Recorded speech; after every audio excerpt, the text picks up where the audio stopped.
नमस्कार। एफडी और पीपीएफ ये दो नाम हम सब ने सुने हैं, है ना। भारत में पैसे बचाने की ये सबसे पॉपुलर तरीके हैं, पर अक्सर कंफ्यूजन होता है कि आखिर मेरे लिए कौन सा सही है।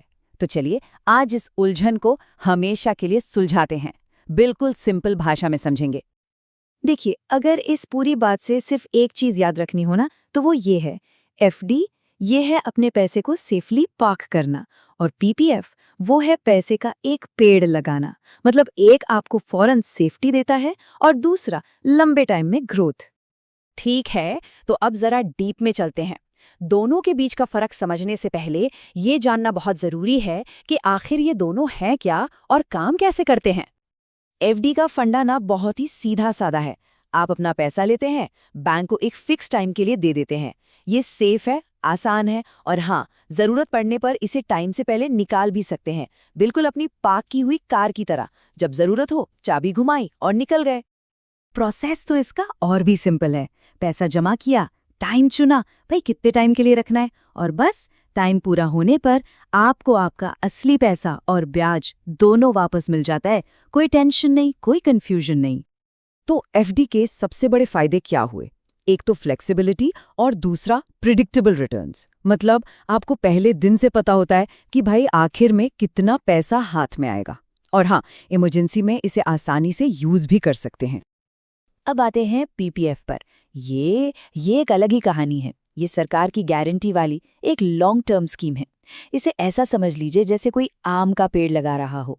इसमें सब्र चाहिए, टाइम लगता है, लेकिन जब फल मिलता है ना, तो वो दशकों तक मीठा होता है। पीपीएफ ना थोड़ा डिसिप्लिन मांगता है। हर साल थोड़ा थोड़ा पैसा डाला और वो 15 साल के लिए लॉक हो जाता है। इसका असली जादू है कंपाउंडिंग, मतलब चक्रवृद्धि ब्याज। आसान भाषा में कहें तो आपको सिर्फ अपने पैसे पर ब्याज नहीं मिलता, बल्कि ब्याज पर भी ब्याज मिलता है। और सबसे बड़ी बात, 15 साल बाद जो भी पैसा मिलेगा वो पूरा का पूरा टैक्स फ्री होगा। तो पीपीएफ की असली पावर क्या है? लॉन्ग टर्म, गवर्नमेंट की सेफ्टी और ये जो कंपाउंडिंग का जादू है वो। ये एक तरह से आपको बचत करने की आदत डालता है और आपके पैसे को चुपचाप कई गुना बढ़ाता रहता है। चलिए अब करते हैं इन दोनों का आमना सामना। एक साइड बाय साइड कंपैरिजन देखते हैं कि अलग अलग मामलों में कौन कहाँ टिकता है। इससे पिक्चर एकदम क्रिस्टल क्लियर हो जाएगी। अगर दोनों में सबसे बड़ा मतलब प्रैक्टिकल फर्क देखना हो तो वो है लिक्विडिटी। सीधी भाषा में जरूरत पड़ने पर पैसा कितनी आसानी से हाथ में आ सकता है। एफडी यहाँ एक चालू नल की तरह है, जब चाहो पानी ले लो। और पीपीएफ वो एक टाइम लॉक तिजोरी है, समय से पहले खोलना मुश्किल। अब देखिए, यहाँ सब कुछ साफ साफ दिख रहा है। सेफ्टी के मामले में पीपीएफ थोड़ा सा आगे है, क्योंकि उस पर सरकार की गारंटी है। लेकिन असली खेल तो होता है लॉक इन और टैक्स में। एफडी आपको पूरी फ्लेक्सिबिलिटी देता है, लेकिन पीपीएफ वो 15 साल के डिसिप्लिन के बदले में आपको देता है पूरी तरह टैक्स फ्री कमाई। और बस यही एक फर्क इन दोनों को शॉर्ट टर्म और लॉन्ग टर्म गोल्स के लिए एकदम अलग बना देता है। ओके, अब बात करते हैं कुछ आम मिथकों की, मतलब वो गलत फहमियां जिनकी वजह से लोग अक्सर गलत फाइनेंशियल डिसीजन ले बैठते हैं। मिथ नंबर 1, एफडी जो है ना वो पीपीएफ से ज्यादा सेफ है। ये बात बहुत सुनने को मिलती है। सबको लगता है कि भाई बैंक में पैसा है तो सबसे सेफ है। पर क्या ये सच में ऐसा है? हकीकत ये है कि एफडी बहुत सेफ है, इसमें कोई शक नहीं। लेकिन पीपीएफ उससे भी एक स्टेप आगे है। क्यों? क्योंकि इस पर सीधा भारत सरकार की सॉवरेन गारंटी है। इसका मतलब ये हुआ कि कल को भगवान न करे कोई बैंक डूब भी जाए, तब भी पीपीएफ का पैसा पूरी तरह सेफ रहेगा। और दूसरा सबसे बड़ा मिथक वो है पीपीएफ का रिटर्न तो बहुत कम है।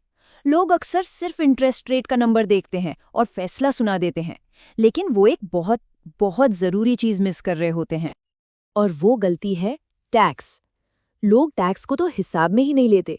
अरे भाई, असली रिटर्न तो वो होता है ना जो टैक्स कटने के बाद आपकी जेब में आए। और बस यहीं पर पीपीएफ पूरा गेम पलट देता है। मान लीजिए पीपीएस पर आपको मिल रहा है 7% का टैक्स फ्री रिटर्न। अब फौरन कोई कहेगा, अरे एफडी तो इससे ज्यादा दे रहा है। लेकिन रुकिए, असली कैलकुलेशन तो अब शुरू होती है। असलियत यह है कि आपका ये जो 7% का टैक्स फ्री पीपीएफ रिटर्न है ना, वो टैक्स देने के बाद एक 9 से 10% वाले एफडी रिटर्न के बराबर हो सकता है। ये आपके टैक्स स्लैब पर डिपेंड करता है। तो अचानक से जो रिटर्न कम लग रहा था वो कहीं ज्यादा पावरफुल हो गया है ना। चलिए, थ्योरी बहुत हो गई, अब आते हैं एकदम प्रैक्टिकल बातों पर। असल जिंदगी में इन दोनों को कहाँ और कैसे इस्तेमाल करना है, इसे कुछ साफ साफ एग्जाम्पल से समझते हैं। अगर एक इमरजेंसी फंड बनाना है तो बिना सोचे समझे एफडी ही बेस्ट है। क्यों? क्योंकि यहाँ रिटर्न से ज्यादा जरूरी है कि पैसा जरूरत पड़ने पर तुरंत हाथ में आ जाए, बस। लेकिन अगर गोल लंबा है, जैसे कि रिटायरमेंट प्लानिंग या बच्चों की पढ़ाई का खर्चा, तो पीपीएफ से अच्छा दोस्त कोई नहीं। इसका जो लंबा लॉक इन पीरियड है और कंपाउंडिंग की जो पावर है, वो आपके लिए वेल्थ बनाने का काम करेगी। चलिए एक छोटा सा थॉट एक्सपेरिमेंट करते हैं। सोचिए 2 लोग हैं, पर्सन ए और पर्सन बी। दोनों हर साल 1.5 लाख रुपए इन्वेस्ट करते हैं। पर्सन ए करता है एफडीज में और हर साल अपने ब्याज पर टैक्स देता है, और पर्सन बी वो वही पैसा पीपीएफ में डालता है जहां कोई टैक्स नहीं है। अब सवाल बिल्कुल सीधा है, 15 साल बाद किसके पास ज्यादा पैसा होगा और ज्यादा मन की शांति? जवाब बिल्कुल साफ है, पर्सन बी के पास, क्योंकि लंबी रेस में डिसिप्लिन और टैक्स स्मार्ट इन्वेस्टिंग हमेशा जीतती है। तो इस पूरी बातचीत का निचोड़ क्या निकला? अगर बाकी सब भूल भी जाएं तो बस ये आखिरी कुछ बातें जरूर याद रखिएगा। शॉर्ट में कहें तो एफडी तब चुनें जब पैसा कम समय के लिए रखना हो, जब चाहें तब निकालने की आज़ादी चाहिए, या फिर एक इमरजेंसी फंड बनाना हो। और पीपीएफ तब चुनें जब आप लंबी अवधि के लिए सोच रहे हों, जब टैक्स फ्री वेल्थ बनानी हो और जब अपने इन्वेस्टमेंट्स में एक जबरदस्ती वाला डिसिप्लिन चाहिए हो। और आखिर में वो एक गोल्डन लाइन जो इस पूरी चर्चा का सार है, एफडी पैसे को बचाता है और पीपीएफ पैसे को बनाता है। दोनों का अपना अपना काम है। समझदारी इसी में है कि सही लक्ष्य के लिए सही टूल को चुना जाए।